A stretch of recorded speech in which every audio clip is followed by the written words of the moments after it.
it is not the end of the world.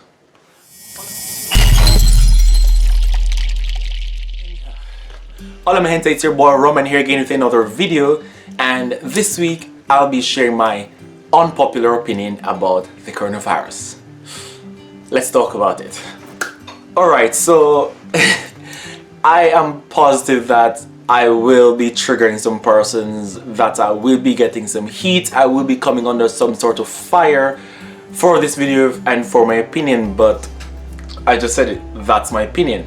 Before I go any further, to all those persons who suffered from the virus, who you've lost someone, or you're contaminated, or you've been impacted in any way possible, my heart goes out to you. There's nothing that I can say that will change what the reality is or has been for you. Alright, so the reason that this video is entitled My Unpopular Opinion for the Coronavirus is that I'm saying the things which I know a lot of us are thinking, and I've talked with persons I know that some persons share my point of view, but then no one seems to be saying them because it's so taboo. Alright, so first of all, I'm not even going to be defining the coronavirus. We all know what it is. It's a respiratory issue.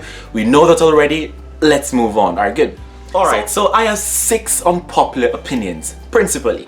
The first one is exhausted, keep safe text message. The exhaustive keep safe reminder from friends and family. I'm like, everyone's like, oh my god, keep safe from corona. Oh my god, don't touch corona, don't that corona, don't corona. I mean, it's like, what do you want me to do? It's like, when I walk around, I'll see people with signs on their head that says coronavirus here, or before I touch a doorknob, you'll see a big sign that says beep beep beep, coronavirus alert. It's like when the first case came in France. Oh my god, you must be dying over there. I'm like, no, I'm not. And for anyone else who can relate, just simply drop it in the comment and say if you can relate to everyone stressing, especially when they know where you live. Number 2, we've all experienced deadly diseases, viruses before. It's not new. Think about Zika, the infamous Zika, the infamous AIDS, the infamous Ebola, the infamous pig flu, swine flu, cow flu, all these flus. Corona is not even the worst. There have been much more deadly diseases, and you know, we'll get over this, so we'll get over this. We got this. Not me. Number 3, oof, this one will hit hard. Capitalism. The government is so chilled. I'm not even bringing a political agenda. I'm just saying this. Let's think about it. This is a health disaster. Yet, people have to choose between working to survive so you can make money and keeping healthy and safe. Isn't that capitalism at its finest? There's nothing in your federal or state laws that makes it mandatory for workers to receive leave with pay. So here it is that you have this deadly virus that's happening. This deadly, contagious issue. And the government is so chilled about it. I mean, yes, some governments are doing some things, but if this disease was so deadly, if it was so serious that you could just die upon contact, wouldn't it make sense to close all schools? Yes, I know some schools are being closed, of course. Wouldn't it make sense to close all schools, to close all business places, and have people stay in their homes until the issue is under control?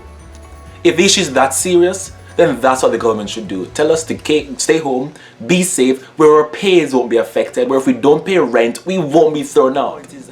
And the fourth point is that while we're worrying, while we're being over dramatic sallies, some companies are making it big. So in the United States again, and even in some other countries, we are running out of cleaning products, we are running out of Lysols, we are running out of hand sanitizers, we are running out of wipes. So while we're worrying, the human thing to do would be, let me give away all my sanitizers, let me give away all these things because it's a public affair, it's a public health issue. But no, we'll be selling and selling and selling. So while you guys are worrying, there's someone making it big. There's someone bringing in the dough, bringing in the cabbage. There's someone bringing in some mulaga. I love that word. So guys, come on. It is serious for us normal people. Which is why my 5th point is, think about the untouchables. I won't call any names. I won't be spreading propaganda. I'm just saying, some persons in our society are never affected by major diseases, major outbreaks, major illnesses. They're just quite tranquilo. Yeah? They're very calm, very relaxed. These people are what I would like to call the untouchables. Alright, and my last point, number 6, is simply the overdramatic sallies. This part personally irritates me because some persons have taken this outbreak so serious that they are attacking people, attacking Asian people. There's widespread xenophobia. I'm like, come on, people, be real. We've experienced diseases and illnesses and viruses before. We've experienced dangerous things before. Attacking someone makes no sense. Think about it, if you physically touch me, like I cough on you. Whoa, oh my God, you're sick too. So how is it logical to be attacking the same person who you believe are infected or contaminated? So some persons have they've lost their tête. They've perded la tête so much that they are doing crazy things. They are being xenophobic, racist, and so forth. Come on, dramatic sallies, stop it. It's not necessary. You're overreacting. So what I believe that some persons are simply using the coronavirus or using the outbreak and the alarm as a means to cover their racist or their hateful agenda. You hate people, know you have a reason to enforce your hate or to act out your hate. I mean, come on now, grow up. Don't be dramatic sallies. First of all, this video I'll be giving you guys some tips or some things to do to how to stay safe. First of all, again, I'm not a health practitioner. Don't take my word for it. Do your research. The first thing is that when it comes to any sort of virus or illness, they usually tackle or attack our immune system.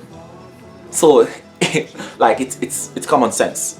Always try your very best to ensure that your immune system is in top shape by eating healthily, doing exercise where necessary, taking care of yourself, maintaining proper hygiene. I'm not talking about an overnight thing. You can't eat well overnight and think you'll be fine. You can't exercise overnight and think you'll be fine. And by the way, I'm not saying if you're healthy or you have a good immune system you can't get sick. No. I'm saying it helps to in some way minimize the health effects or the negative effects rather. But the number one thing is this. Guys, stop listening to fake news. Some person, I mean, even with the corona things, I read something that said you should gargle some salt water, do something salt water, and it's crazy. I didn't even pay much attention. Because I'm saying this, if there's an epidemic, if there's a pandemic, if there's some outbreak, if there's something, do your research. Keep safe. There are some organizations who, it is their duty to warn us. Look up what these organizations are saying. Twitter is not the most reliable source. If you hear something on Twitter, go look it up, go research it. Come on people, don't be ridiculous. It's your health. And as for where corona is concerned, look up the World Health Organization. Look up somewhere, look up something governmental. I suppose we could put our trust there. Other than that, keep safe however you can. And ensure that you get enough rest, so you're mentally okay, you're physically okay, and that's it. So guys, that's basically it for my unpopular opinion about the coronavirus. If you guys have any comments, if you'd like to share anything else, you're free to leave them in the comments below. You're free to give this video a big thumbs up if you liked it. You're free to subscribe. You're free to share it. With that said, guys, I'll see you next week. Ciao, ciao.